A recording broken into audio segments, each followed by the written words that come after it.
cases to be heard this evening. Come forth with your hearing documents so we can get you checked in and get the show on the road.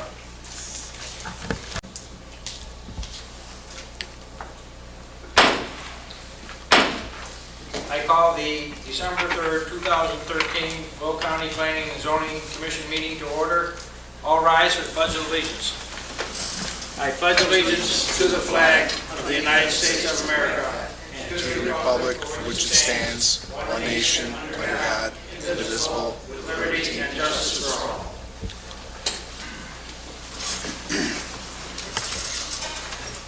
Madam Secretary, please call the roll. Mike Carruthers, Joliet Township. Scott Lager, Homer Township. Kim Mitchell, Shanahan Township. Barbara Peterson, Washington Township is here. Hugh Stippen, Frankfort Township. Here. Thomas White, Troy Township. Here. And Chairman Len Malone, Manhattan Township. Here. In your meeting, in your packet tonight, you have the meeting minutes for October 15, 2013. Are there any additions, deletions, or corrections? I'd like to entertain a motion for approval. So moved. Second. We have a motion and a second. Is there any further discussion? All in favor signify by saying aye. Aye. All opposed, motion carries. Next in your packet, you have the meeting minutes for November 5th, 2013. Is there any additions, deletions, or corrections? I'd like to entertain a motion. So moved. Second. Motion and a second. Is there any further discussion? All in favor signify by saying aye. Aye. All opposed, motion carries. Thank you. Madam Secretary, do you have any announcements? Mr. Chairman, variance cases 6139, 6145, 6148 will be heard to a conclusion by this commission. They do not go on any further than this meeting. 6146 will proceed on to the Land Use Development Review Committee on December 10th, 9:30 in the morning, this county boardroom. Okay, thank you. At this time, I'm going to swear everyone in mass. So I will swear you in, and raise your right hand. I will swear you in, and after I swear you in, please say I do, if you plan on giving testimony tonight.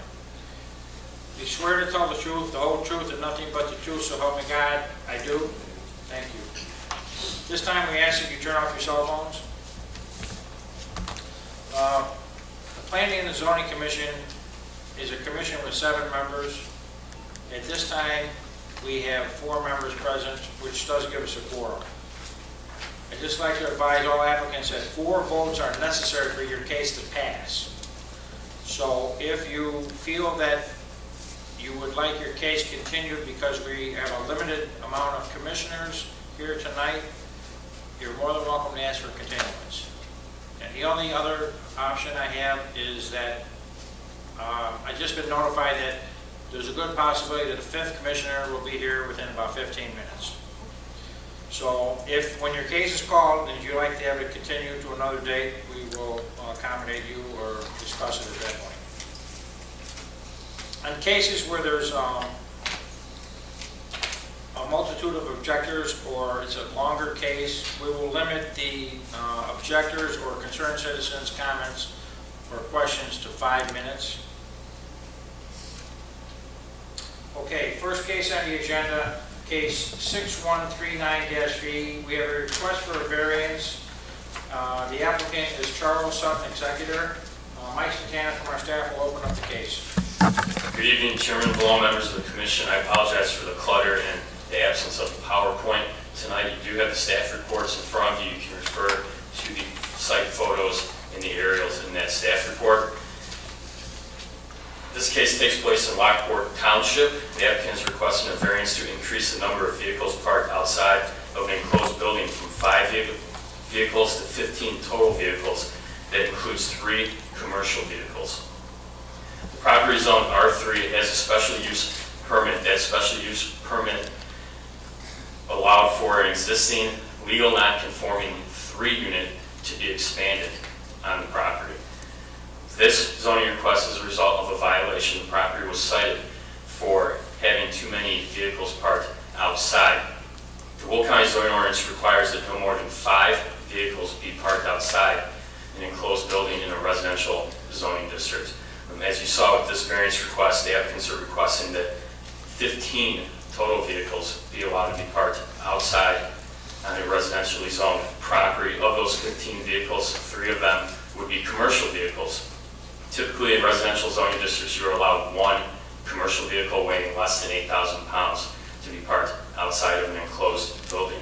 The property is located on Bluff Street, just east of the intersection of Route 171 and New Avenue. Land Use Department received agency comments from the Will County Health Department and Lockport Fire Protection District. Neither agency had an objection to the variance request. Staff is recommending denial of a variance to increase the number of vehicles parked outside of an enclosed building from 5 vehicles to 15 vehicles. That includes 3 commercial vehicles. Again, the property is residentially zoned. It's zoned at R3. And the neighborhood it is located in, you're only allowed to have 5 vehicles parked outside of an enclosed building. It's staff's professional opinion that this variance would alter the essential character of the locality and that there is not a hardship. Again, this requirement only applies to vehicles parked outside. So if the applicant wished to have more than 5 vehicles on the property, because the property is improved with 3 residential dwellings, they could construct an accessory structure and park vehicles inside that structure. The vehicles inside that structure would not count towards the maximum of 5 that are allowed to be parked outside. And that concludes staff's analysis. You know, Mike, I'm looking at the overview. I know we don't have it up on the screen tonight, but on the overview, I'm looking at the PIN numbers. It looks as though there's a couple of buildings on that property. Is there actually a house and a separate building like a garage? There's 3 residential structures on that property. How does that work? It was a legal non-conforming situation that was addressed in the 90s by a special use permit. Okay. So they're allowed to remain on the property with that special use permit. But we've got 3 addresses also. Right, because there's 3 residential units. Quick So each question. unit has a separate address on Bluff Street.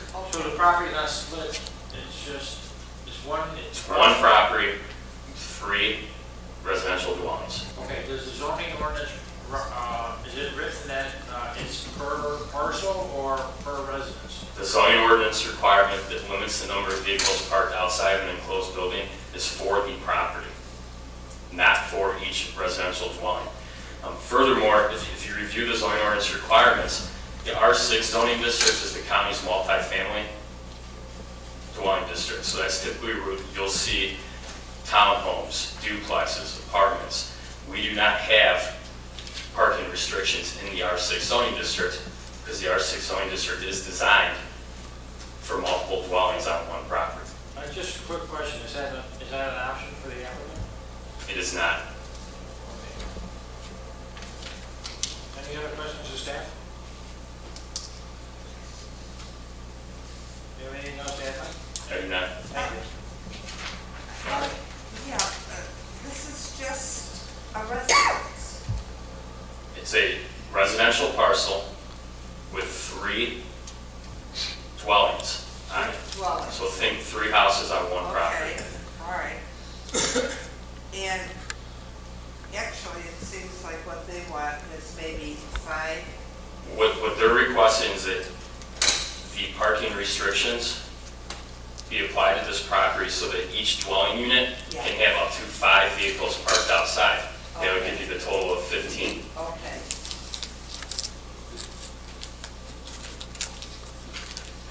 And you're saying no? Staff's recommendation is denial. Okay. Okay, all right. Okay, thank you. Thank you, Michael. We may have to ask you some questions further, but for right now. Okay? Okay, what I'm gonna do is this, we're gonna call the applicant down, but before we do that, I just wanna poll people that are here, are there any objectors or concerned citizens in regards to this case other here tonight, other than the applicant? Okay, at this time, I'd like to call the applicant down.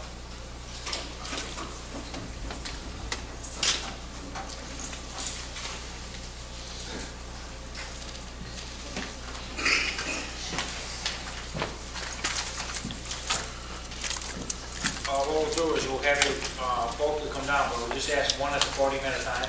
Okay. Please state your name for the record. Charles Sutton. Okay, do you have anything to present to the commission? Yes, sir. Mr. Spatana was not 100% upfront with you in regards to this. This is a legal, non-conforming 3-unit. It is zoned R3, which there is a zoning ordinance that is allowed for a non-conforming property. There is guidelines set as to number of vehicles. It is supposed to be delegated by the zoning administrator, not by Mr. Spatana. I have not heard anything from the zoning administrator. It's under ordinance 155-15.5, non-conforming development features. They even specifically go in there about off-street parking.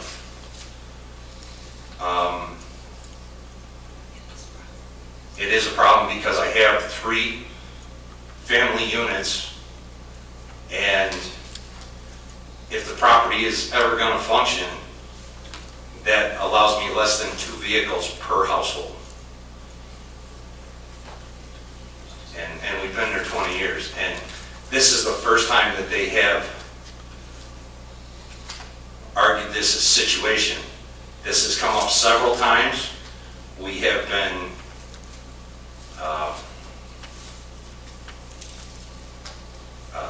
given notice about it.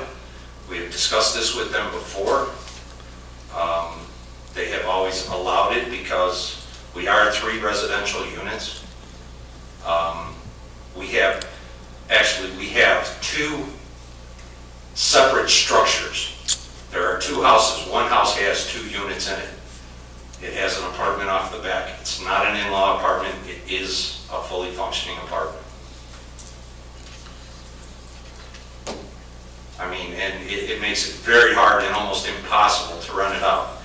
The ordinances that allow the administrator the minimum number of cars that he is allowed to make his judgment on is 2 per bedroom, according to this zoning ordinance. Now, this is considered a legal non-conforming property. When this was declared such, I know that you're the executor for Robert Sutton, but at that point, was Robert Sutton the owner of the record?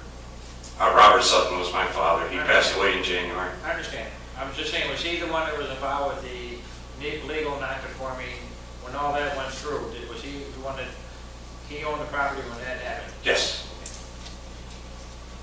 Sorry to hear about your father. But this has been a legal non-conforming even prior to us buying it. The legal non-conforming, we had a special use permit to expand the living space of one of the units because structurally it wasn't safe. We expanded the living space, we squared it off a little bit, and we added a second story onto it.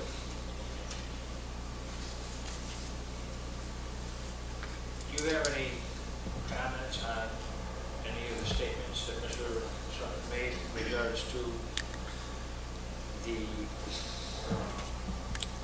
he was quoting some of the ordinance? I can make a couple quick comments. How's that? The first comment is that this case was heard by our administrative adjudication hearing officer, and the applicants were found liable for violating the zoning ordinance. So I think that resolves questions as to whether or not this is in fact a violation of the zoning ordinance. The second fact I would like to point out is that when the special use was granted by the county, that was case 3955-RS, there was a condition appended to that special use permit that stated that the property shall conform with the R3 zoning district. It is our interpretation, both I and the zoning administrator, that that condition implies that the property is to comply with all features that were required in the R3 zoning district at the time that special use permit was approved. Okay. Let it be known that Commissioner Carruthers is present at 7:55. Madam Secretary. Thank you. With the revision of the zoning ordinances within the last 2 years, has that changed any of the nomenclature as far as the vehicle allowances?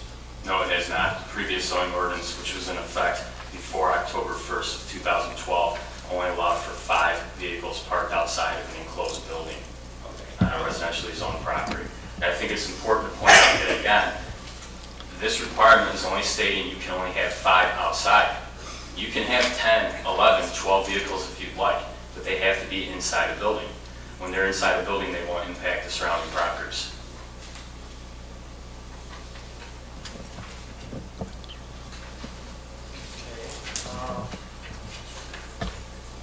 Was this, you said it came before the adjudication commissioner, did it, officer did it, was that started from a complaint? It was. It was started- All violations that come before this commission and administrative adjudication are complaint-based. The county does not pursue violations unless a complaint is submitted. Mr. Sutton, I have a question for you. There's three different families that live in these homes. That can, yes. All right. How many bedrooms are in, say, one structure, another one, and another one? And I'm trying to... It varies from 1 to 3. There's a total of 6 bedrooms. Okay, so I am trying to figure out, how did you come up with 15? I have 3 residential units. Okay, And then if I go by the ordinance, which is 155-15.5, the minimum that the administrator could allow, it's up to him as to how many he does allow, but the minimum that he can allow is 2 per bedroom on a legal non-conforming. okay. There are charts and there are, But- so technically I'm not in violation of this. Well, I didn't realize this at the hearing. I was trusting Mr. Spatana. well, and you can, but he's interpreting the ordinance, and they're very sophisticated. Okay, this ordinance is very sophisticated too, and it legally addresses the parking issue for non-conforming. Okay, and what about? Can I hand you this Sure. for you to look at? It's- Michael, I don't have to see it. Do you know what ordinance he's talking about, Mike?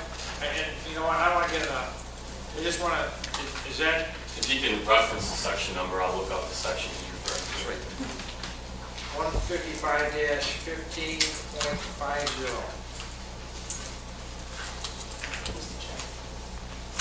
Yes, ma'am. I have a question. As I'm looking at this, is the same orders for the city of Joliet the same as the county as far as the paving of the parking areas? I don't know. Michael, or maybe Matt, can you answer? Could you repeat that question? Go ahead. As the city of Joliet has orders to all new occupancy apartment buildings, I can't speak for the city of okay, Joliet. but the county, do they have where everything got to be paved? No, we do not require paved parking in commercial zoning districts. The only exception is when you have an accessible parking space, it has to be paved so that it's accessible. It cannot be gravel. But other than that accessible parking space, you can have gravel parking lots. Okay, well, what I want to do is this. I see where you highlighted this area, but you know, it doesn't say anything about the two spaces. In this paragraph that you highlighted, it does not say anything about the 2 spaces per unit. Are you talking about on the next page? No, it's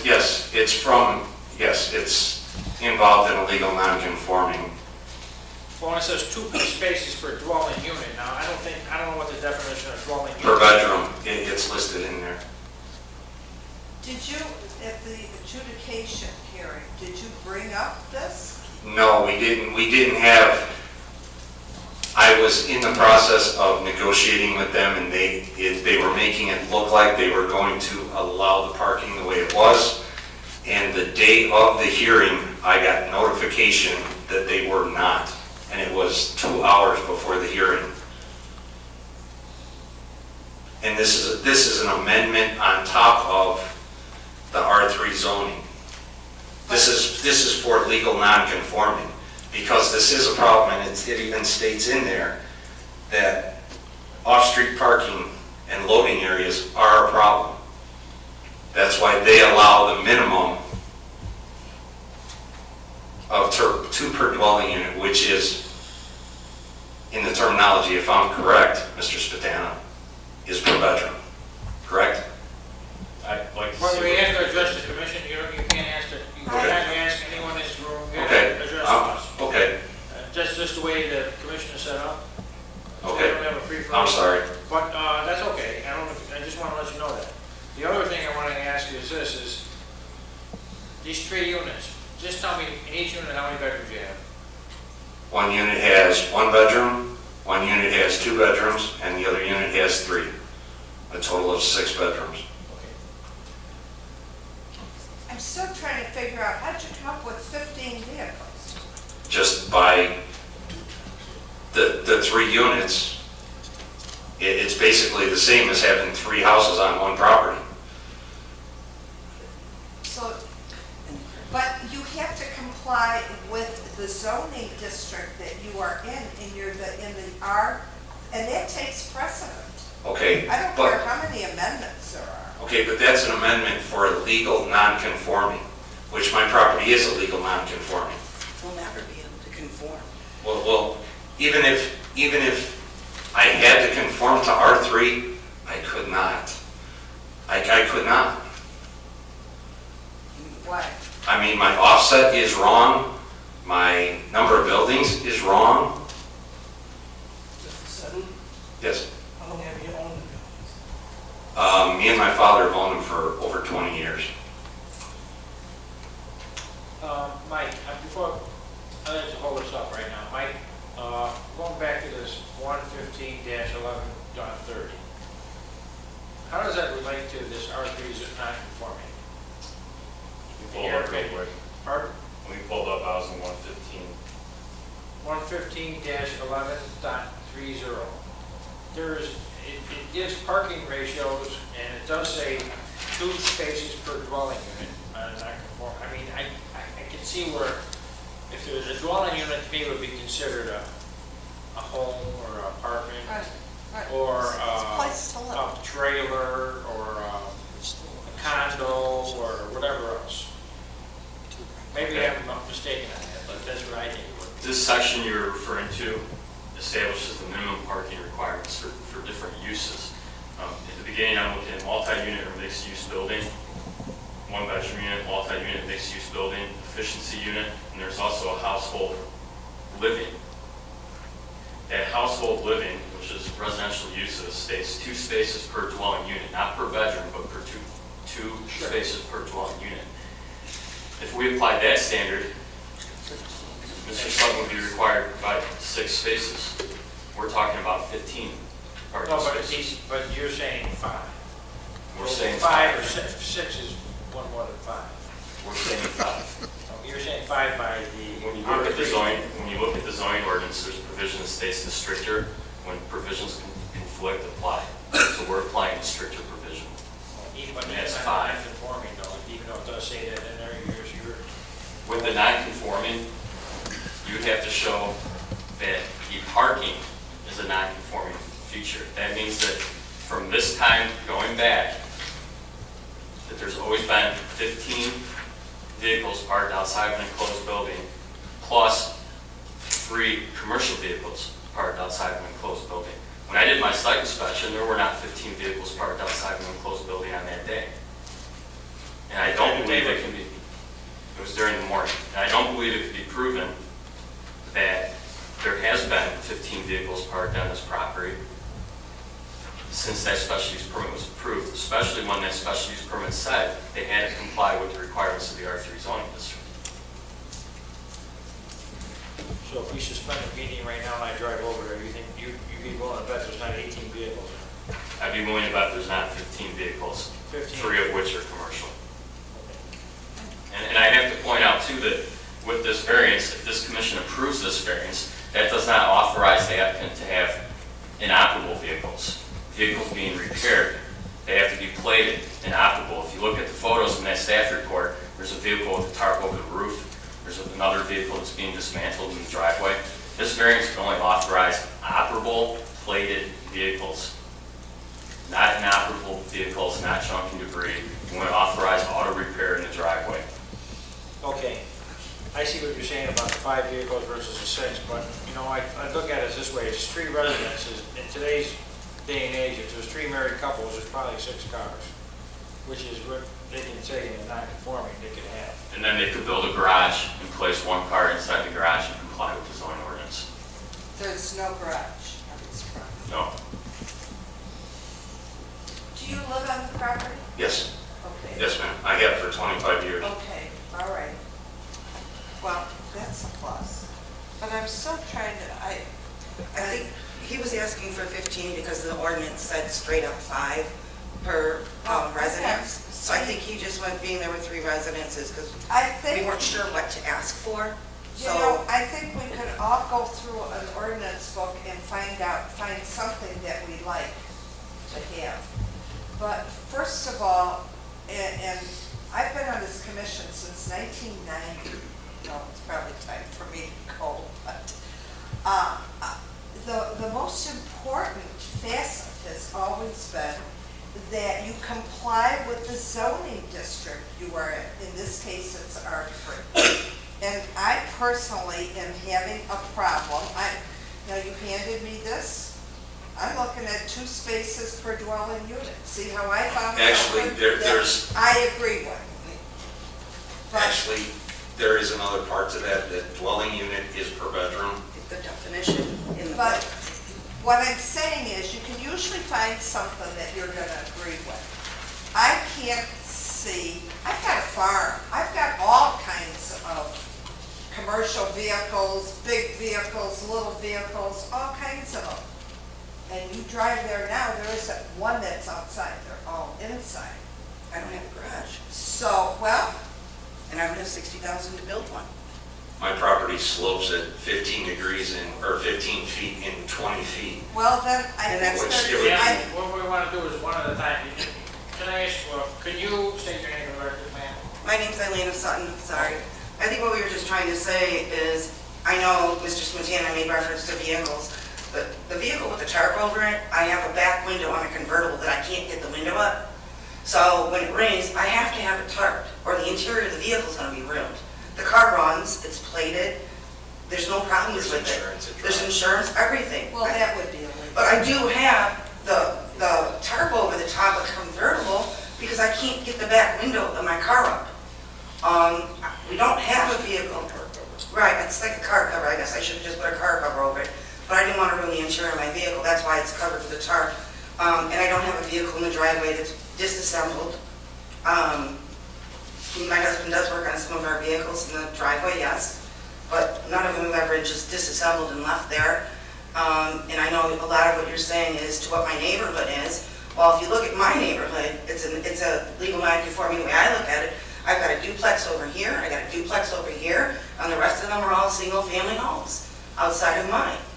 Okay, and I back up to Runyon Forest Preserve. I happen to be the top of the hill, so it's a 30-foot drop from the back of my property down that hill. Okay, and yes, I could put up the garage, but the slope is so bad in my yard that I'm not even kidding you, the concrete would break me. I can't even afford to do that. And would I love to? Absolutely. But and he's saying there's no special circumstances, but there are. I've got 3 units. My father-in-law, we lived on the property from day one, okay? We bought the property together.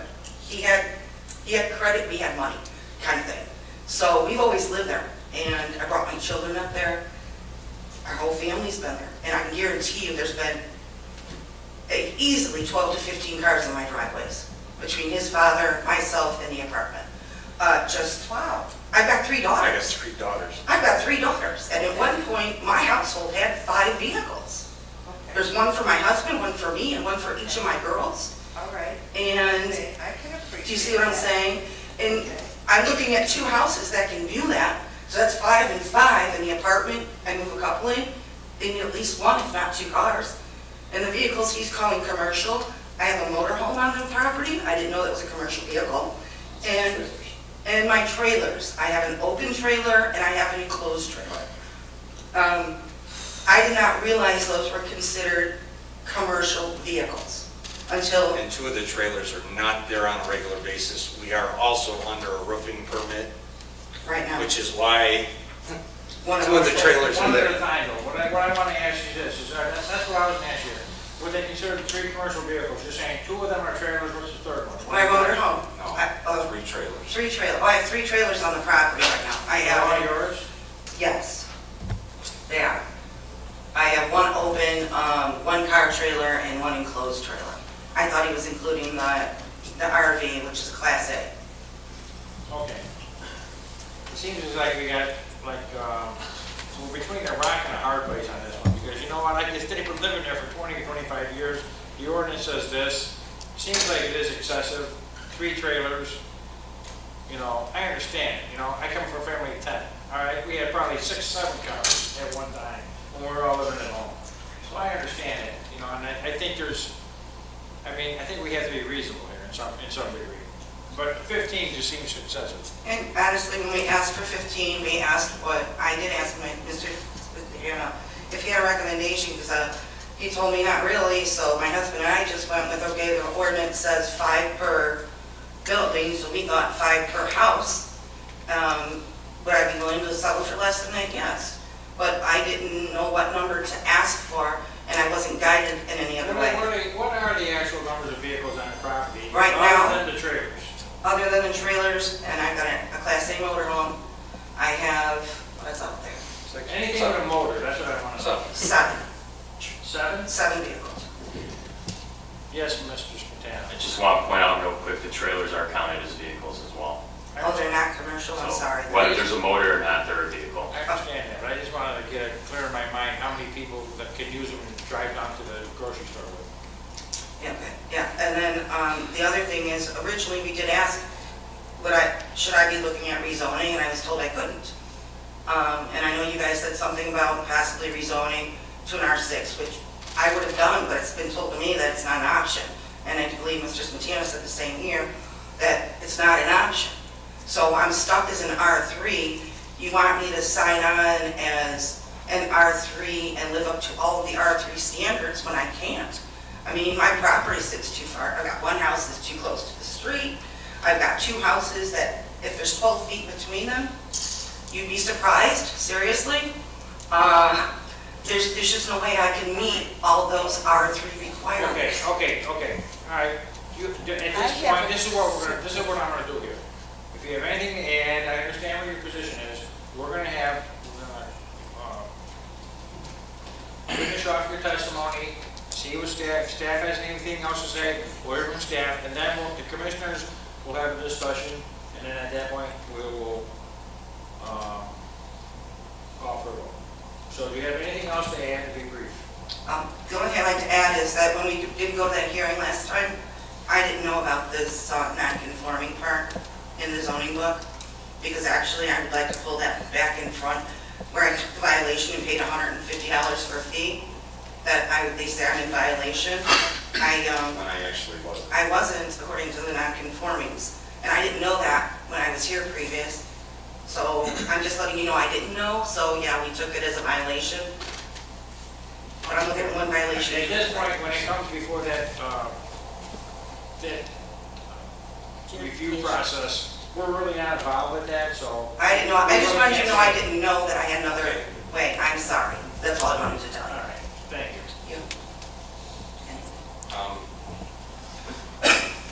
If I would have known about this, I would not have filed for what I filed for.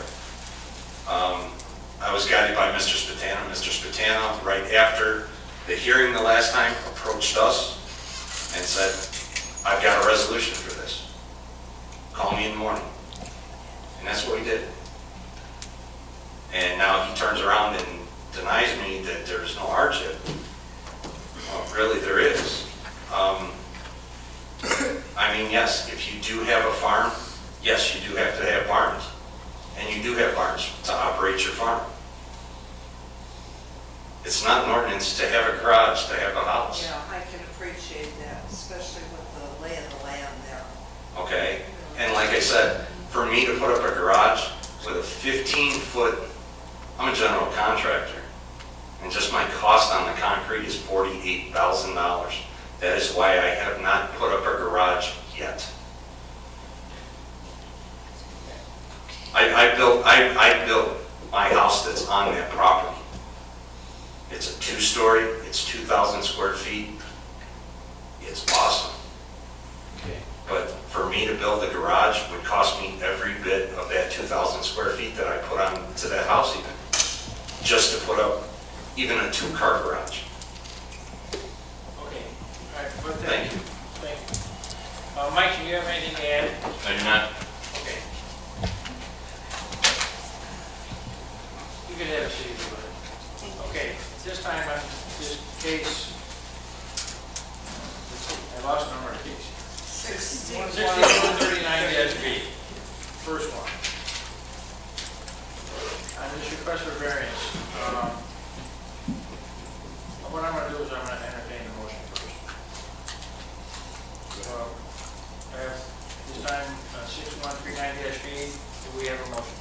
Mr. Chairman, I have to go along with staff recommends. I listened to Mr. Sutton's case, but the zoning case 6139-B. Motion to approve the variance to increase the number of vehicles parked outside of the enclosed building from 5 vehicles to 15 total vehicles and includes 3 commercial vehicles. Second. We have a motion second. As far as discussion goes, any of the commissioners have any other comments? I would like to send this back. Oh, I'm sorry, Michael, go ahead.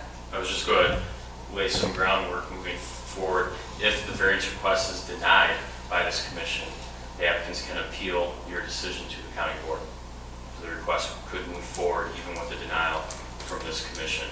A second option, and this has been done in the past, is if the commission feels there's a more appropriate number for the property and for this situation, the variance request can be amended today on the floor to reduce the total vehicles that would be allowed, but that new number would still exceed what the ordinance allows, and you could approve that amended request.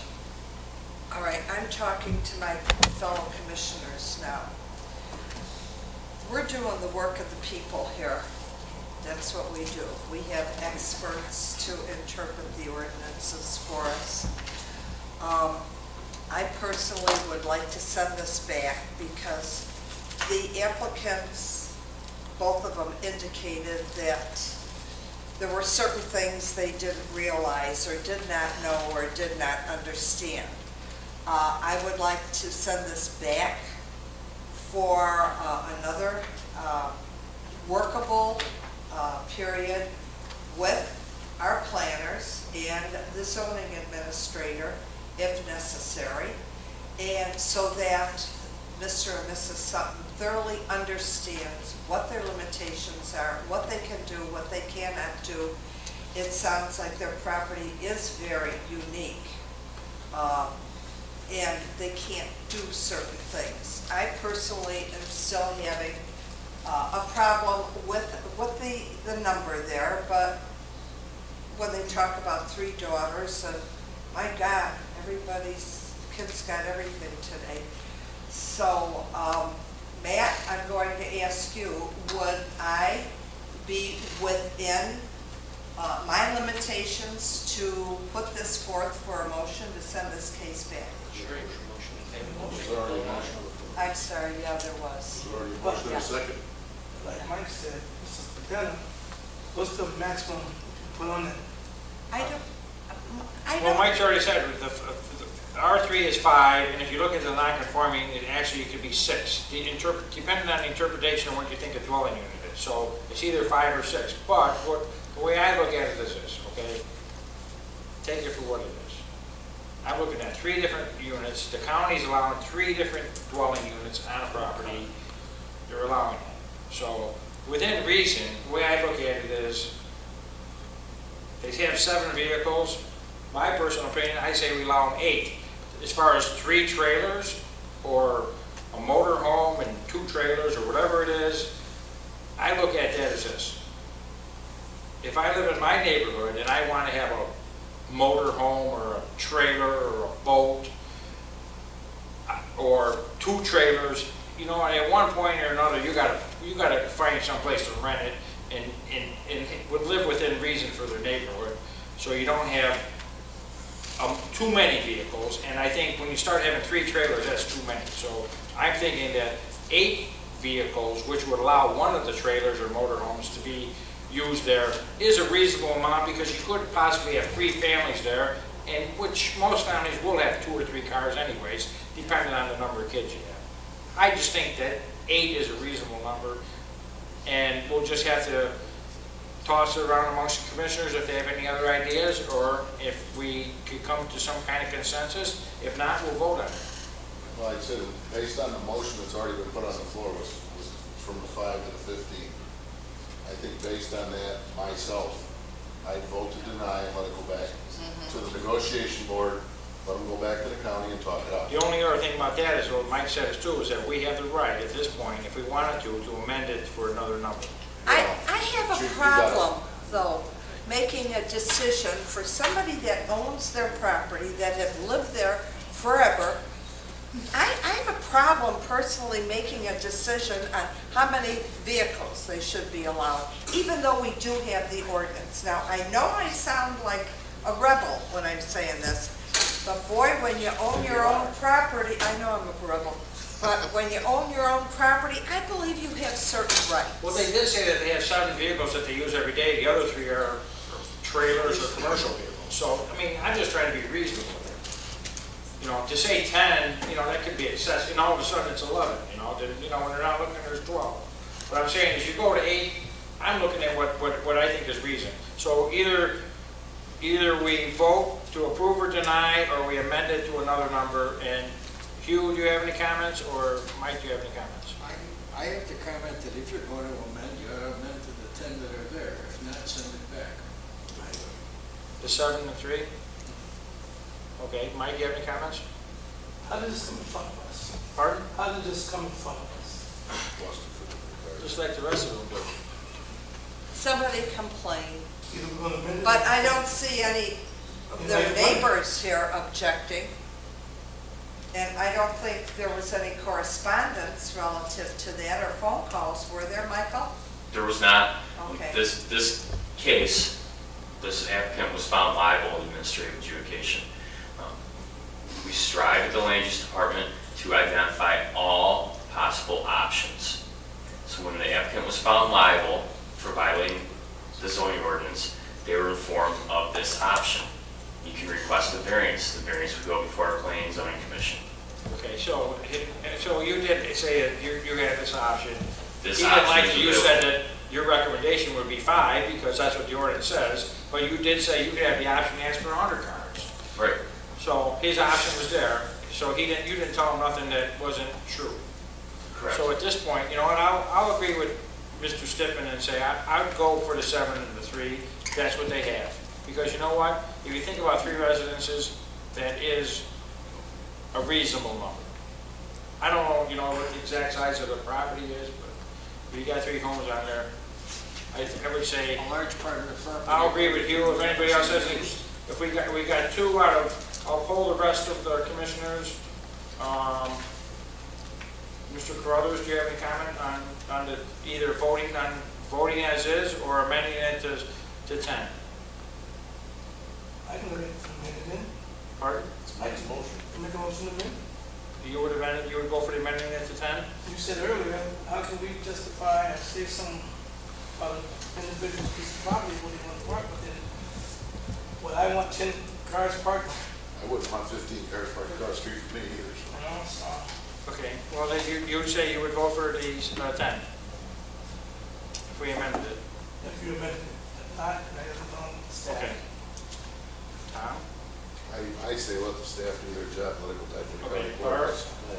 Yeah, I'd like it to go back because I want, applicants have no idea what's gonna happen when they come before us. They don't know the process, and they learn by coming here. They learn a lot. They learn Okay. about us, they learn what the process is. And as I said, and I feel very deeply about this, we do the people's work here. Okay, so therefore, this is what we have. We have 3 to say we can amend it to 10, and 2 to say bring it back to staff. So 3 to 2, we're gonna, we'll have a motion to amend the request for the variance. I need a motion to amend the request for variance to, I can read that. Michael, would you amend that for us? Yes. The amended request would be a variance to increase the number of vehicles parked outside of an enclosed building from 5 vehicles to 10 total vehicles. That includes 3 commercial vehicles. Okay, we have, motion as written. Do we have a, We have to, Well, he'd have to make the motion, He'd have to Mr. make Brothers, the since he made the original motion. I don't okay, see Mr. why- Carruthers, are you making the motion as Mr. Smetana has just Well, what do we read it do out? with If the two are gonna go down, what do we need to amend the motion? Because that's what the state's attorney said, we have to amend it. We don't have to amend it if we're voting on the original one, and Barb and I are still gonna vote to send it back to county. Either way. Either you're gonna vote on as is, or even if you wanna vote on the change, then you need to make that motion to make the change. Okay, that's what we're gonna do. Remember what I First, said. we're gonna vote to amend the request.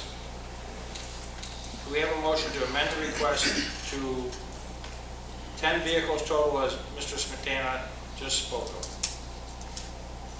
Do we have a motion, Mr. Carruthers? No. We don't have another Just leave motion? it the way it was. He's got an original motion and a second.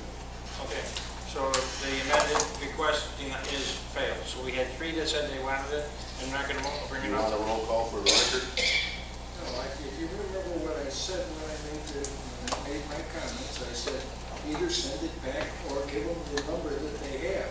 Well, that's what we said. That's what I said, send it back or give them the Yeah. number. So So, Well, that's what the, I'm going either way, okay, I like Follow that. what I said? okay. So it's like a That's what I said in the 2-2-1. first place. Okay. Okay. This time, roll call vote on the original request. Carruthers. No. Locker's not here, Mitchell's not here, Peterson votes no. Stiffen. No. White. No. Chairman Limbelow. No. Okay. Motion fails. Okay, everybody. All right, now, the motion has failed. Something that they can't use. Now, So if you're gonna Michael, give them everything or do give them- they have to appeal our motion? Yes. Can't they at least work with staff? No, they can appeal your decision, work with staff, and bring it forward to the land use committee. Okay. Oh, that's right. Well, I hope it works out for them. All right, Okay. would all of you please sign this? We have- Yeah, you got it.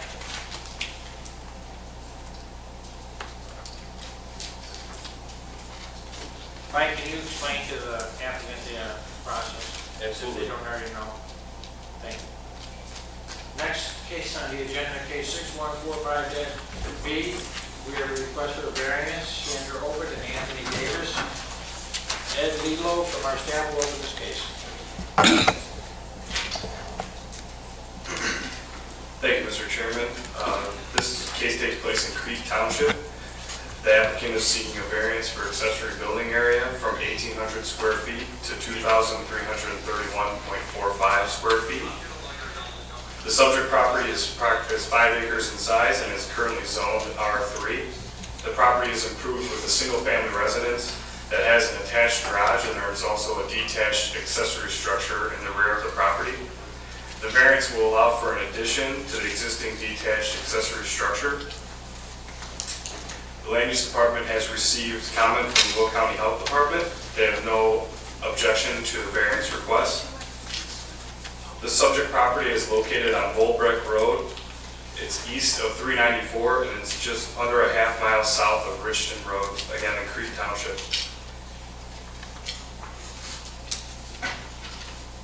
The subject property is zoned R3. The zoning in the surrounding area consists of R2, R2A, A1, and E2. It's important to note that the property directly south of the subject property was approved for a map amendment from R3 to E2 by the Will County Board in June of 2012. The purpose of that request was to accommodate an increase in accessory building area. It is staff's professional opinion that the lot area of the subject property creates a unique circumstance, and the subject property should be able to accommodate the increase in accessory structure square footage. In addition, it's unlikely that the request will alter the essential character of the area, considering that the property directly south of the subject property was granted a zoning change to accommodate the same request. For these reasons, staff is recommending approval for a variance for accessory building area from 1,800 square feet to 2,331.45 square feet. That concludes staff's analysis. Thank you. Are there any questions of staff? Okay, thank you. The applicant is here tonight. Before we bring the applicant down, are there any objectors or concerned citizens on this particular case? Okay, now the applicant, you don't have to come down if you do not want to. If you'd like to come down and make a statement, you're more than welcome to. Would you like to come down? Yes. Sure.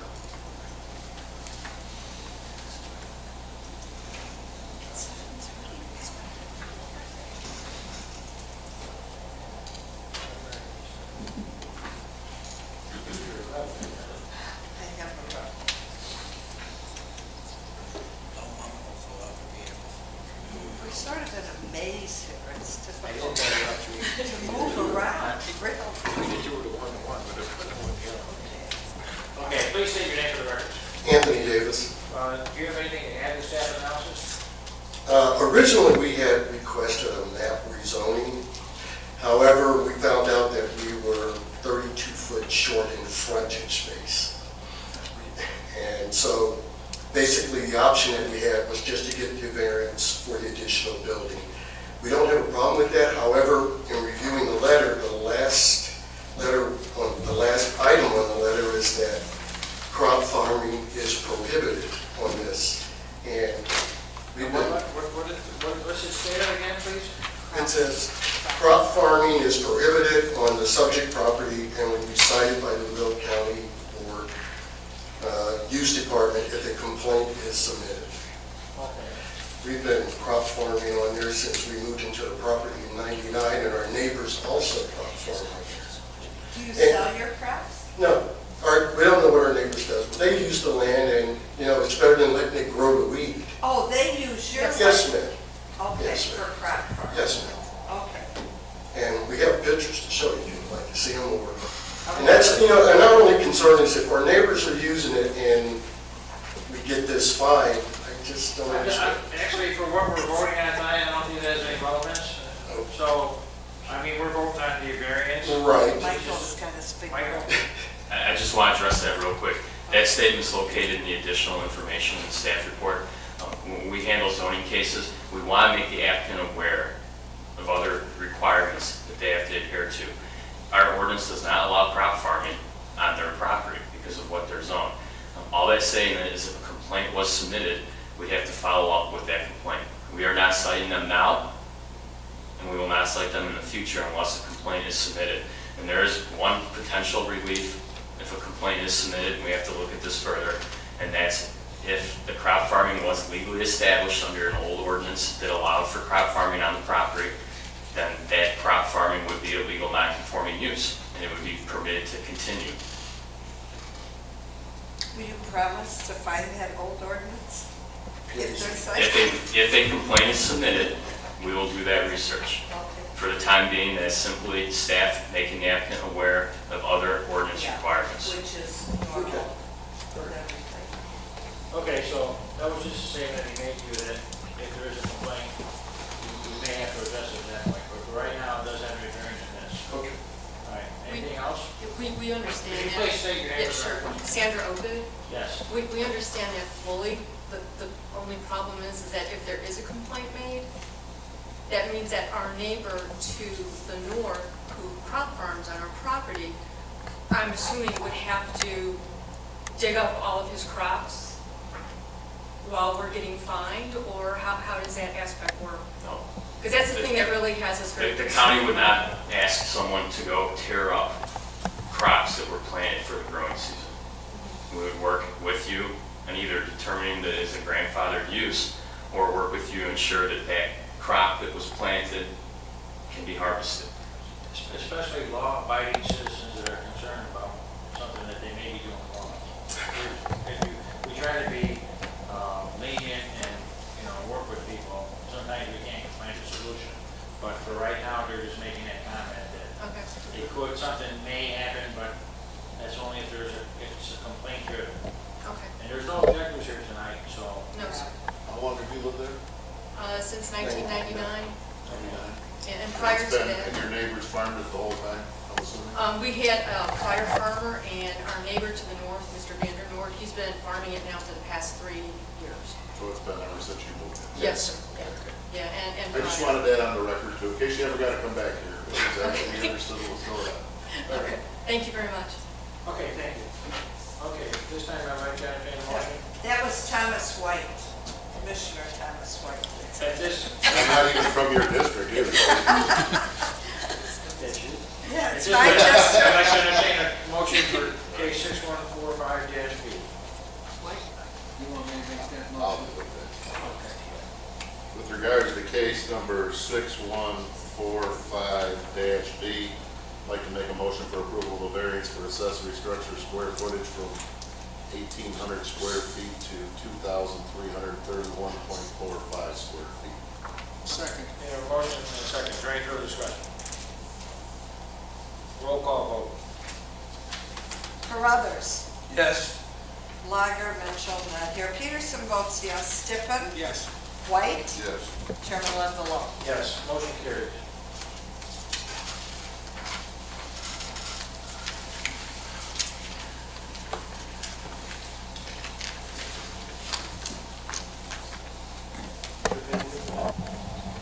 Michael's given it to me, yeah. Good, thanks. Oh, Edward. Sure it's not the first thing. Okay.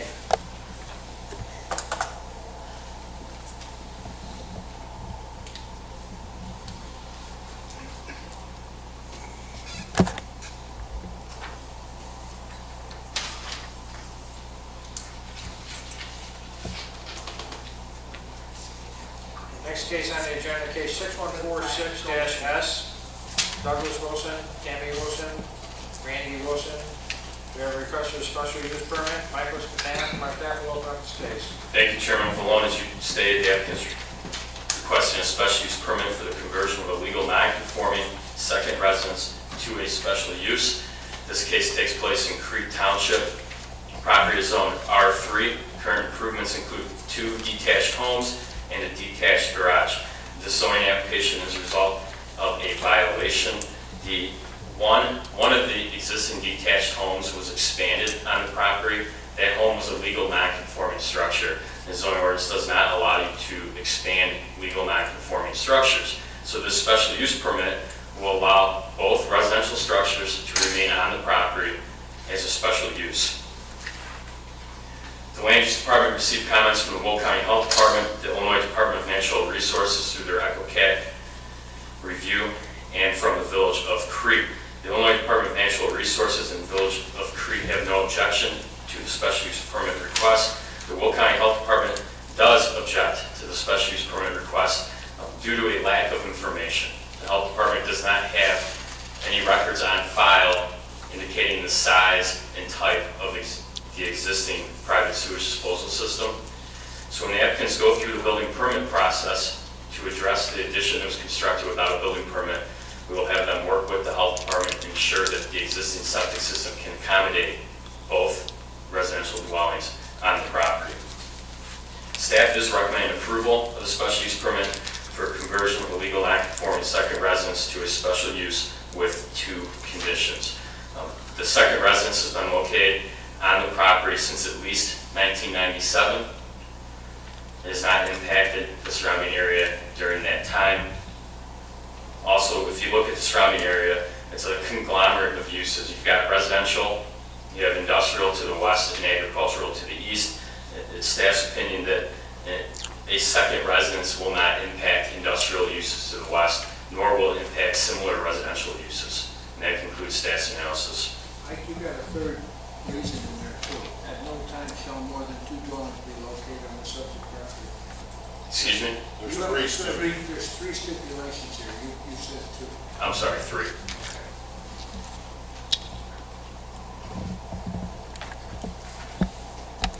Okay, any other questions, staff? Okay. Are the applicants here tonight? Okay, are there any objectors or concerned citizens? There are. Okay, what we're going to do is we're going to call down the applicants and then we'll call down the objectors. So at this time, I'd like to call the applicants one at a time, please. Get to the podium. This is additional information.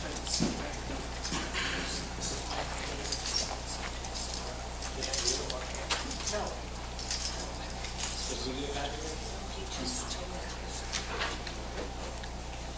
Yes. Good evening. My name is John Schrock. I'm the attorney representing the applicants. They're trying to come into compliance with Will County codes. You know, long and short is they did a porch, and that led to problems. They have a neighbor that is going to complain and be unhappy with anything that they ever do with this property. And the whole purpose of this is just to get themselves into compliance, trying to jump through whatever hoops are necessary so that the special use gets granted. Okay, the principal structures on this lot, do you know approximately when either one of them was built? Well, I think there's tax records on the second one that go back to like 92. Well, I'm just asking, I don't see that here. Do you know? I think there's tax records that I've seen that go back to 92. Both homes are back to, all right, that's tax records. Right. Were they built around 1992? Is that your guess? I don't know the exact date they were built. I know that the second one, that's the sort of the problematic one, just goes back to at least 92. Okay.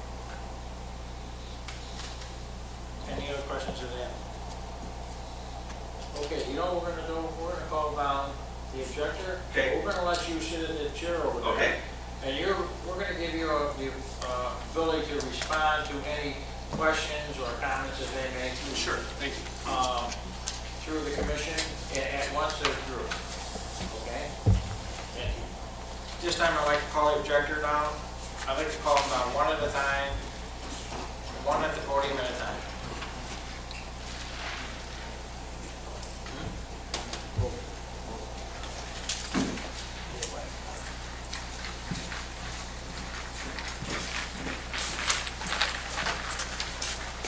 Okay, what we're going to do is have one at the podium, the other one can step back, and then we'll have one speak, and then we'll have the second one speak. And we'll get to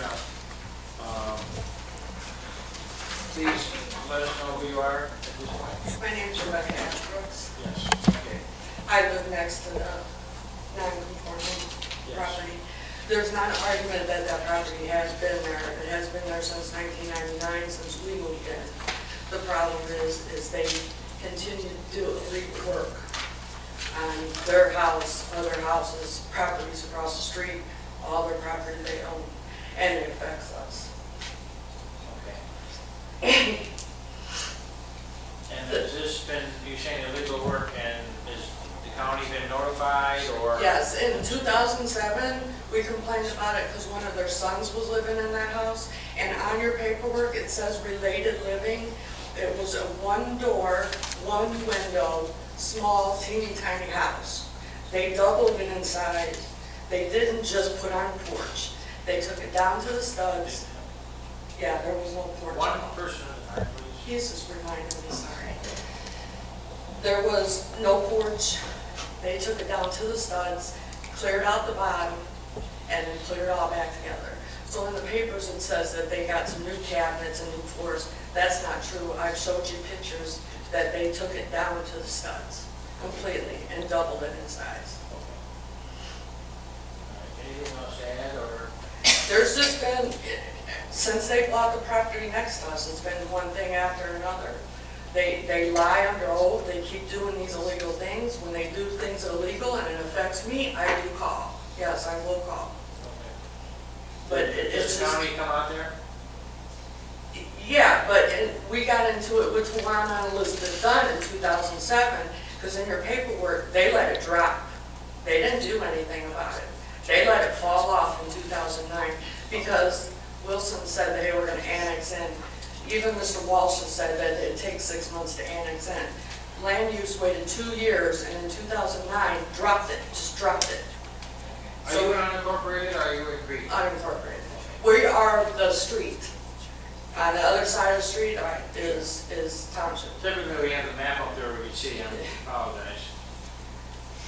It's just been one thing after another. It was fine when the mother-in-law, whoever was living back there. We've gone through, I think, 2 other different owners. There's been 10, 15 different people living back there. There's been up to 16 cars a night. They park their cars and then they walk across the street to the tow company that they own. So the whole place, you see the pictures, there's cars. They've been told over and over and over again about their tow trucks, that they're not allowed to have tow trucks there, and they continue to keep parking them there. So it's just been one thing after another, and in all your paperwork, Is this off of Burrville? Yes. Okay. State Street, yeah. Burrville, where Yeah. you go south, and you have to go so far, you have to go back west to get to Route 1? Yeah. So it's down that way, there's a bus Yes. company down there? That was, the EPA got them out of there because they were doing illegal work again and made our house flood to put those buses there. EPA came and shut that down, the buses are gone. But the EPA just came back and got them 11 counts of illegal dumping. Okay, all right, well, they're just asking for location, so I got an idea.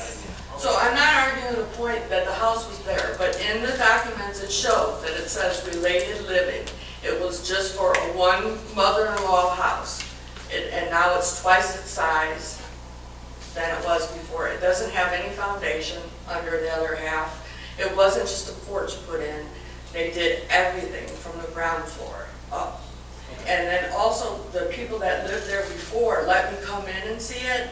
The toilets and the sinks and everything, they flood every time it rains because of the sewer system. It's not right, the septic tank.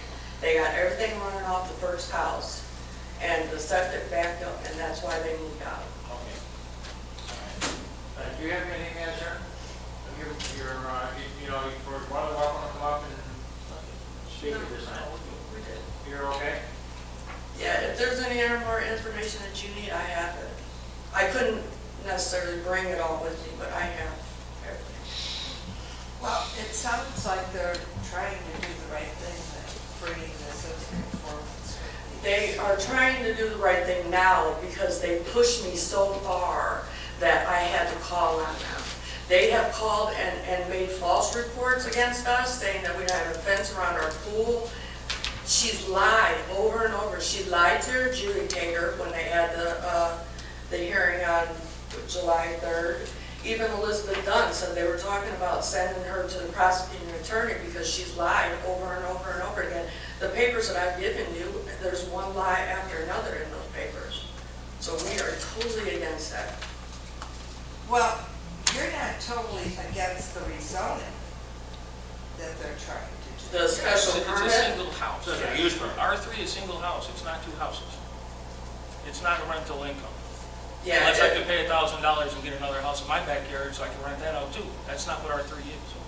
and you know, R3 is a single house. You know what, we're gonna have one person speak at a time.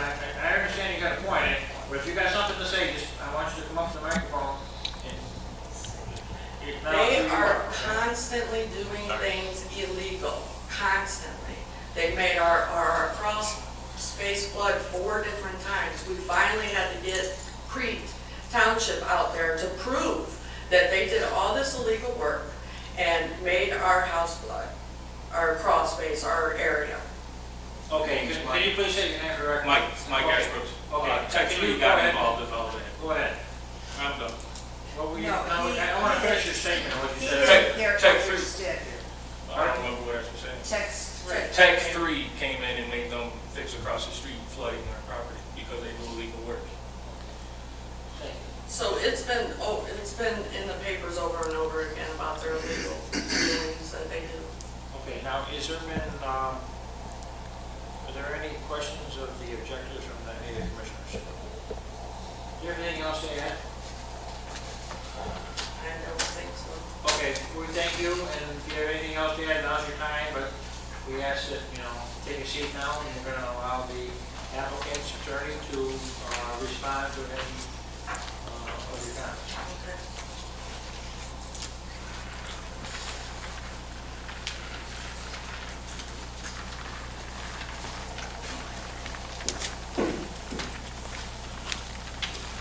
Thank you. Well, Please say your name again. John Schrock, attorney for the applicants. As you can see, we don't get along. There's been bad blood between the neighbors. And the problem is that the bad blood is spilled over, that anything that we try to do to gain compliance is going to be objected to. We're here about a very specific issue, and they sort of admit that this second house has been there ever since they've been there. It was there before then. The Will County Health Department tested this back in the septic back in '05, and it passed then for both units. My clients had called and had another septic guy come out and mark where it's at, so the health department, if they could get out there, I don't know if they've been able to get out there recently, but it's been marked, the septic lines. We believe everything is in conformance. But the county health department did say that they needed that information. They need that information, so, it's available, it should be available. We had somebody come out and mark the lines for them. My understanding is that what we did is we've not altered the footprint of the house at all. We're not really trying to expand anything, we're just trying to make an improvement. And if we get this done, I think we're ready to get we should be in a position to get the permit to allow us to do the work that we've already started, then we can finish it. That's the whole point here, is they want to finish the work that they've done and have two properties on the site, and I think this is the right way to go. And again, we're trying to jump through whatever hoops we need to just to get this done. We would ask that you approve the motion.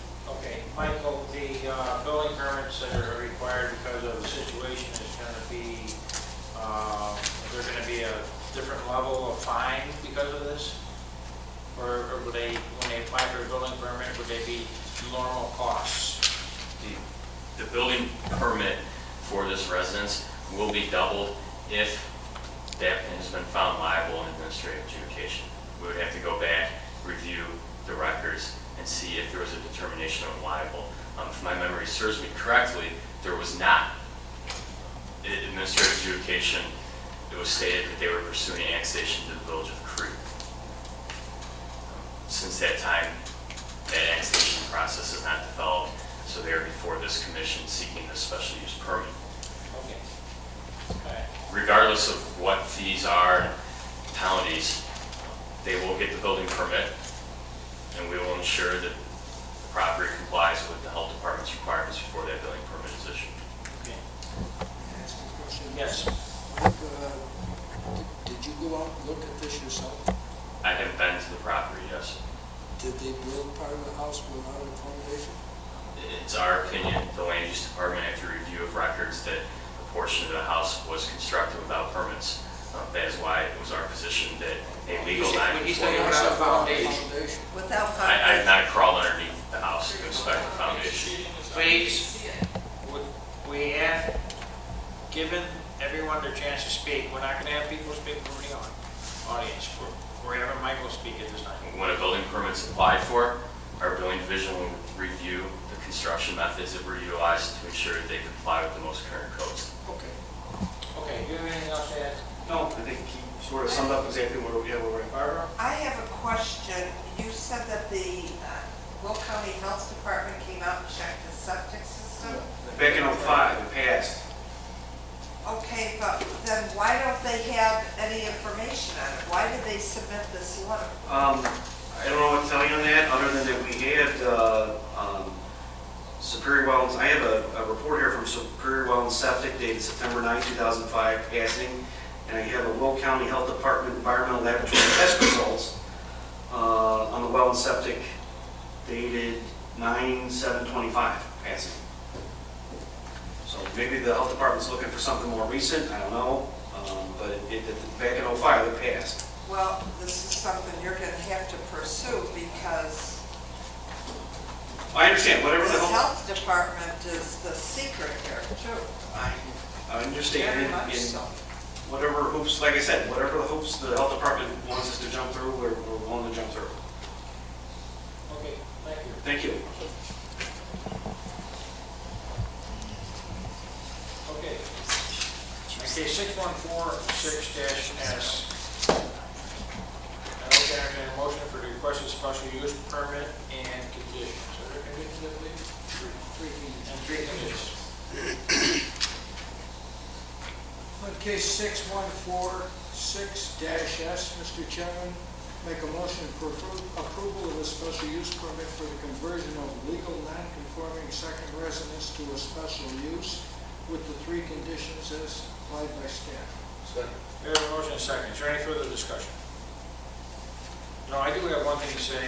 I just feel that on this particular case, there was going to be, it seems like they're dancing around Crete, they're coming to the county, they're looking for the best possible way to make this go through, which I understand. But on the second hand, I'm looking at, there's supposed to be one residence on one lot, okay? So then we build it, and then we say, well, we didn't know. And you know what, as far as I'm concerned, it's going to be a no for me, because I just think that we've been a little bit too lenient on some of these conditions where people are just doing what they want. And it's just, the reason why there's ordinances, so there's some kind of semblance of order on our building in this county. So my opinion is that I think that, I really feel that the only reason why they're here is because they're being forced to be here. Otherwise, they would do whatever they want. Any other comments? Yeah, my opinion, my understanding of county ordinances is that a mother-in-law dwelling is to be removed when the mother-in-law is deceased. So I agree with what you just said. Okay. Any other comments? Roll call vote. Carruthers. No. Lager, Mitchell. Peterson votes no. Stippen. No. White. Yes. Chairman Lenvalone. No. Motion fails. Good for you. I'll go with Sam. All right, everybody sign this.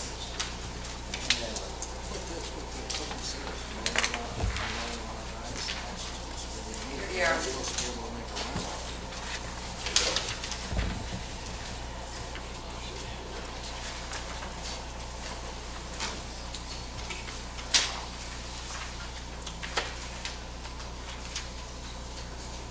You gotta remember though, we say you use staff on that, that's always a subjective interpretation. It is. If you're hearing it for the long run, sometimes they don't, sometimes they don't, they're not consistent.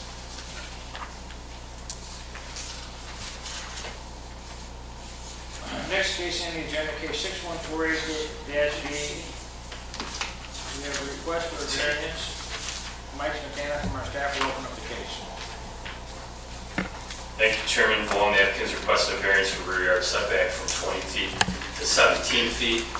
The subject property is located in the Carillon PUD. That PUD is zoned R6, is located generally east of I-55, west of Weber Road, and north of Taylor Road. The Land Use Department received agency comments from the Will County Health Department and Lockport Fire Protection District. Neither agency has an objection to the variance request. Staff is recommending approval of the variance for rear yard setback from 20 feet to 17 feet. The owner wishes to replace the existing deck that is located on the property. There's evidence that that deck may not have been constructed to code. The deck has begun to heave from frost. He would like to replace that deck, make sure it complies with current building code requirements, make sure it's safe. You'd also like to construct an additional landing on that deck, so change the pattern of the stairs. Looking at the surrounding area, many of the dwellings in Caroline are improved with decks that are located within the required rear yard setback. So this request will not alter the essential character of the locality. Okay, any questions of staff? Okay, the applicant, before I call the applicant, are there any objectors? Okay, the applicant, you can come down if you'd like to make a comment, but you don't have to. Okay, thank you. Do any of the commissioners have a question of the applicant? Okay, this time in case 6148-V, I'd like to entertain a motion for the requested variance. Mr. Chairman, with regards to case number 6148-V, I'd like to make a motion for approval of variance for rear yard setback from 20 feet to 17 feet. Second. We have a motion and a second. All in favor, signify by saying aye. Aye. All opposed, motion carries. Thank you. Do you have the paperwork for that? Yes. They have paperwork for you before you leave.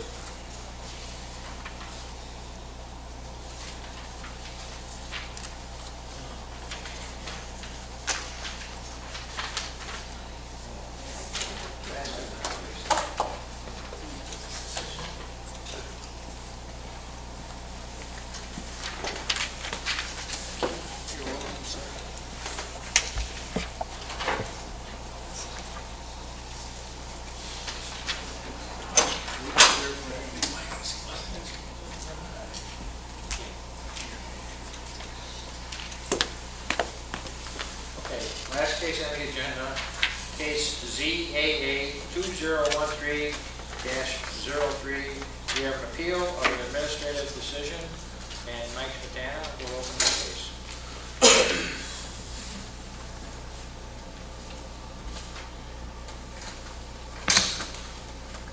Thank you, Chairman Vallone. This appeal is going to sound fairly familiar to the commission. It relates to mobile homes and detached houses. If you recall, a couple months ago, we had another appeal that relates to mobile homes and detached houses. In this instance, the applicant wishes to utilize a related living unit as an accessory use to an existing mobile home that's located on the property. The zoning ordinance states that related living is only permitted when it is accessory to a detached house. A mobile home is not a detached house. So the applicant has filed this appeal. If the appeal is approved, you would be allowed to construct an addition to the mobile home and utilize that addition for related living. Now, this mobile home is a little different than most mobile homes. When it was placed on the property, the decision was made to place it on a full permanent foundation. Most mobile homes are not fixed to a property that way. So this is more or less a permanent structure. It is HUD approved, and that's why it's classified as a mobile home. Again, very similar to a previous appeal we've had, where the definition of a detached house and a mobile home conflict. This is something that will be looked at as we move forward and consider revisions to the zoning ordinance. And that concludes my analysis. That's an interesting point, right? Because you know what? There are many home builders today that are constructing these homes and bringing them over on a semi and putting them on foundations. And, you know, it's a gray area. It gets complicated because you have a detached house, which is typically stick-built. Yeah. You have modular homes, which are brought to the property in pieces and assembled, and then you have mobile homes. Mobile homes are constructed under federal regulations, and they're inspected and certified by the Department of Housing and Urban Development. So there's 3 different construction methods. Our ordinance, in this case, says you can only have related living when it's accessory to a detached house, which would be a traditional stick-built home, not a mobile home. Mike, I was under the impression, and correct me if I'm wrong, that once the tongue and wheels were removed, it was no longer considered a mobile home. That is not the case, because the inside components of that home, the electric, the plumbing, that's all under the Department of Housing and Urban Development. That's not under the 2006 International Residential Code. Okay. So whether it was left on the trailer or placed on a permanent foundation, it's still a HUD certified home. Is this a foundation that has a crawl space or a basement? I would rely on the applicant to answer that question. I have not been inside the structure. Have we seen any other cases like this? Well, this is the first one that relates to a mobile home and related living. But if you remember a couple months ago, we were discussing the fact that a mobile home was not allowed on a leasehold parcel, but the ordinance said only a detached house. So that appeal was approved. So this is a reoccurring issue with definitions, and it's something that will be considered as we move forward and look at revisions to the zoning ordinance. This one, the lady flew up from Florida. That is Yes. correct. Yeah, And the rest of the body. well, I didn't think she'd come. Wait a minute. Yes. So you say HUD HUD. Now, we're talking about section 8 No. as far as many? No. The Department of Housing and Urban Development has many areas of practice. And one area of practice is reviewing mobile home construction methods and improving those They methods. regulate the mobile home industry. HUD even has stick-built homes. Okay, thanks. Any other questions of staff? Thank you, Mike. You're welcome. Okay, the applicants are here. Any objectors? Applicants, you'd like to come down?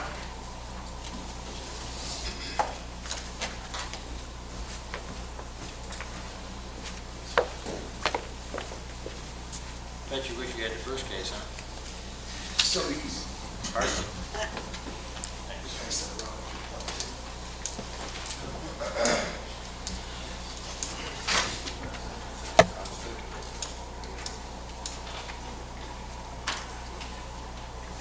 Okay, please take your name and records. Roger Montman. Okay. We bought the land about 9 years ago. Am I too loud? No, you're okay. And our intention when we bought this land was to do eco housing from day one. My in-laws, that's my wife over there, my father-in-law is 73, my mother-in-law is 68. So from day one, our goal was to do eco housing. We let them pick out this manufactured home. It's not, don't ever call it a mobile home, you get slimed. Oh, Okay? yeah, oh my God. But anyway- I've been slipped. As you can see from the picture, Well, it falls under the guidelines of, I understand, I'm just, so that's what, he's not making it, it's very nice looking. thank you. They picked out the mobile home, or the manufactured home, and my mother-in-law is terrified of tornadoes, so we have a full 8-foot poured foundation underneath that whole entire house. And there's a 26 by 38 attached garage, all stick-built on site, which was approved by Will County, inspected by Will County inspectors. The foundation is double width to carry the load of that attached garage. And then we also had a front porch and a back porch put on site, which was all approved. So, you know, I understand the terminology of a mobile home with the tires on it and all this stuff. And as I talked to Brian Parker about this whole thing, and we're talking about structurally sound. That house is all 2x12 floor joists, which is bigger than most homes I work in. And underneath the entire span of that home is a steel infrastructure, which is up 12 inches thick. So you're not going to find a stick-built home on the face of the earth that's got that much support. Now, our intention was to build a new home in front, because we were going to do eco housing, okay? When I went into zoning, I got informed right away that this home is twice as big as the ordinance allows. You can only go 1,200 square feet to do eco housing. That house is 2,400 square feet, okay? You can only have 2 bedrooms for eco housing. That's a 3-bedroom. And you are not allowed to have a permanent foundation for eco housing. Now, whose fault that is, it's probably my fault just as much as it's anybody else's, because when I bought the land, this was our goal from day one. We never had any change of heart. So when I went into Will County originally, I may have been misguided, but I never got any regulations on what size things had to be. Now that, and zoning told me if I would have came to them, they'd have showed me right off the bat. I went right to the building department, and I got my permits, and we did it. So that's neither here nor there at this time. But we have blueprints made for our new home in the front of the property. We have the blueprints done. We can't build it. We cannot build it on that property because we are A1 land. So we cannot have 2 residences on there, okay?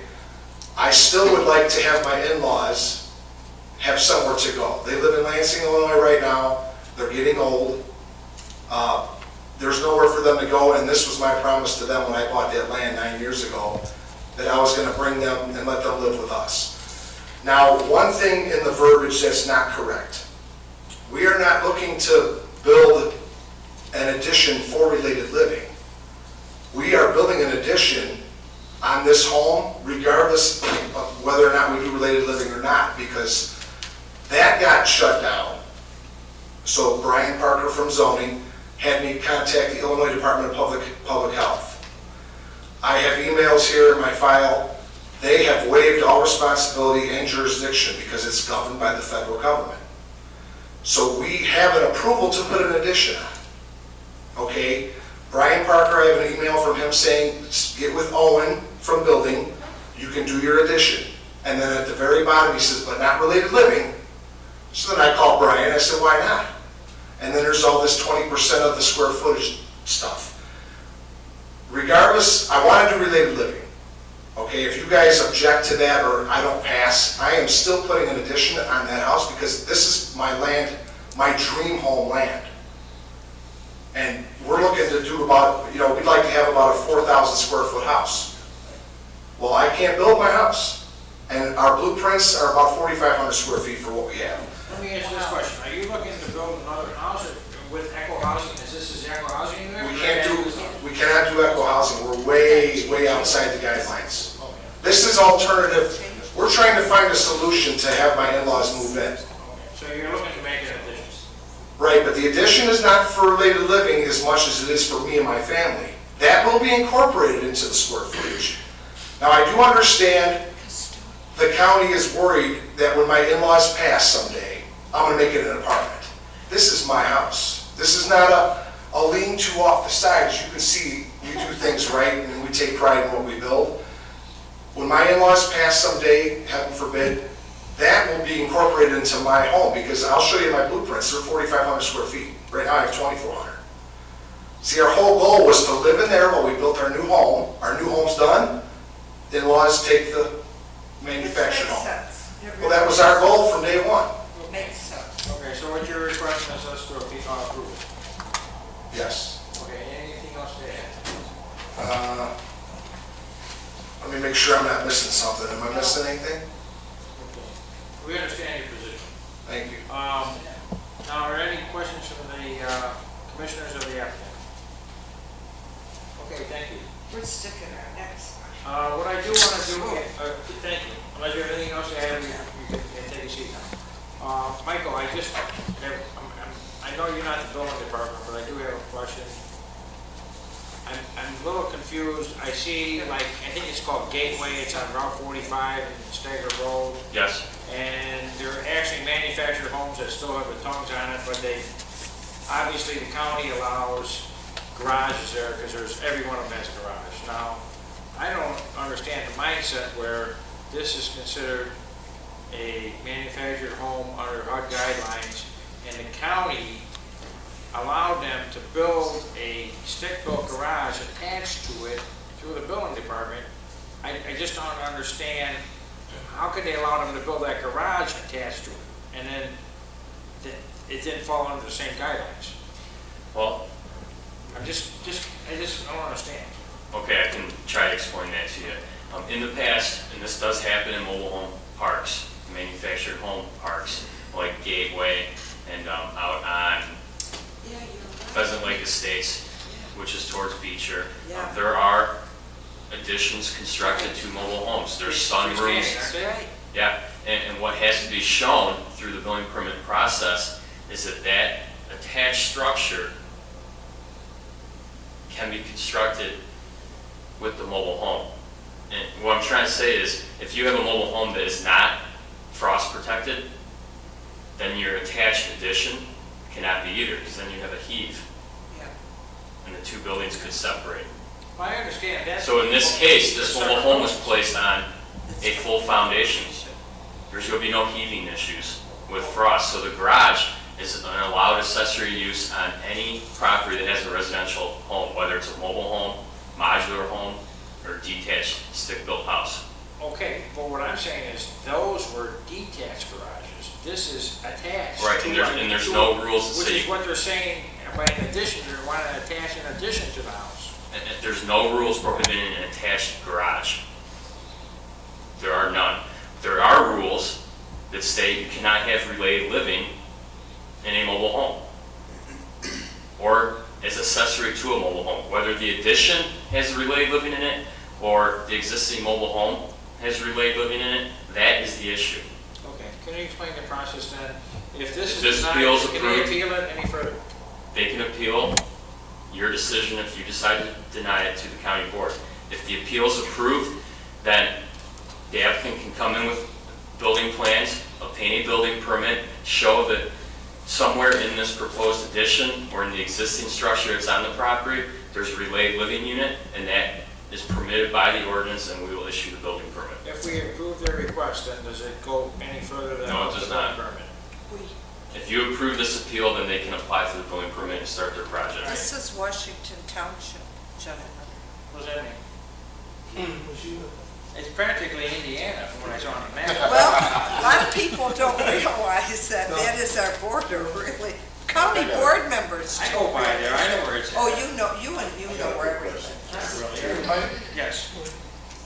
Mike, the difference between a modular or a home of this nature and a mobile home, do you guys differentiate in the ordinance or no? We differentiate between a modular home and a mobile or manufactured home. There is a difference between those two types of I construction. mean, this, the way it's built, being a manufactured home on this heavy foundation of the whole 9 yards is a lot different than a mobile home, that's what I'm saying. It is, but Under the ordinance, is there any difference in this or no? if it's HUD certified, it is a manufactured mobile home. By definition. By definition. We have to It's change. built a lot better, but because it has that HUD seal, it's classified by our ordinance as a manufactured or mobile home. That trailer's 500 square feet bigger than my house. Oh, it's much larger than most of our state. Okay, all right. All right, so you're saying it's actually built better? Than what you typically see, Yeah. you usually The do HUD not have a standards are built foundation. better than your, okay, than your modular home? Is that what you're saying? What I'm saying is there's a difference between manufactured homes and modular homes. Did you say it was built better? I just want, This is built better than what you typically see for manufactured homes. They're usually not on an 8-foot foundation wall with a basement underneath. all right, at this time, do you have any other comments, anyone? At this time, I'd like to entertain a motion for the appeal of the administrative decision ZAA 2013-03. Mr. Chairman, I make a motion to approve the administrative decision being appealed, ZAA 2013-03, that it is an error and that a related living unit is permanently, is a permanent, permitted, yeah, guy can't even read with my glasses on. Accessory use in a mobile home on a property commonly known as 28424 South State Line Road, Beecher, Illinois, 60401, and identified by the permanent index number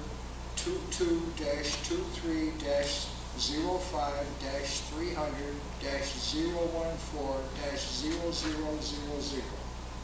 We have a motion, we have a second. Second. Mike first seconded it. Any further discussion? Voting yes, Can I we're get riding the appeal. Roll call, vote please. Carruthers? Yes. Peterson votes yes. Stippen? Yes. White? Yes. Chairman Lambalone? Yes. Request is approved. Okay, sign this, Next Chairman. on the agenda, we have the, Oh, I have paperwork for you. I didn't do it. 2014 Planning and Zoning Commission hearing dates. You know, I noticed that there's 12. I noticed that we've been light the last couple of years, but I just feel, is this set in concrete where, well, I don't want to get into situations where we're having, you know, our typical workload of maybe a few years ago where we're having 5, 6, 7 cases like we had tonight. Now, what happens when where do we draw the line at? I mean, are we going to get to where we have 8, you know, who knows? Economically, we'd be turning the corner in this country where in 6 months or a year, if we say we could only have once a month, can we institute a date in between? I guess that's my question, Mike. I don't care if for right now, once a month is fine, but what I'm saying to you is, I don't want to be here at 10 or 11 o'clock at night either, even though it seems like it is. There's a couple of reasons why staff recommend going to 1 meeting a month. One of those are to help reduce costs. And we have security that gets paid to come sit here twice a month. A second reason is to make the process easier for the applicants. And what I mean by that is, if we only have the first Planning and Zoning Commission each month, their cases will move forward to county board that month.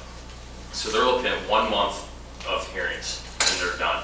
If you meet the second Tuesday of every month, those cases do not go forward to the county board until the following month. Yeah, So that gives the applicants, I understand. that gives the applicants 2 months for hearings. Looking at the past 3 years, that the caseload is not there to warrant having 2 meetings a month with 3 cases each night. Well, what I'm saying to you is this, is that, yeah, the economic conditions in the last few years are downturn. But if you look at the last 15 years, it may not be down that long. And if we start getting to where you have 8 or 10 or 12 cases a night, what do we do then? Can we request another second meeting in that month? I would rely on the state's attorney, but it's my opinion that you could schedule. I understand what a you're second saying. We meeting don't that month. have enough, right now we don't, but sometimes, some nights, it seems like, you know. Typically, this is listed like 6:30 to 8:30 in the publication. And I think the question is what happens when it consistently starts going over 8:30? I don't. Some of No, us, I've always myself looked- included, get up at 5 I've a.m. always looked at 10 o'clock as this 6:30 to 10 You go o'clock. about it at 10 o'clock. Well, I know, This is something we're trying. yes. If the commission were to approve 1 hearing a month, then we publish that in the newspaper.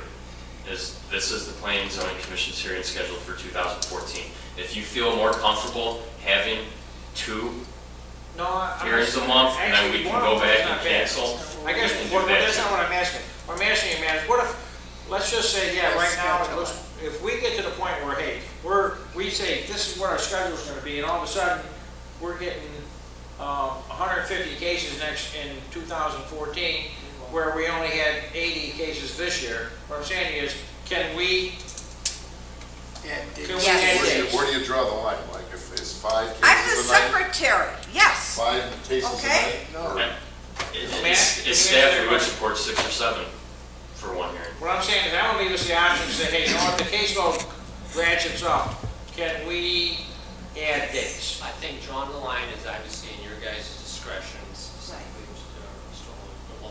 Chairman.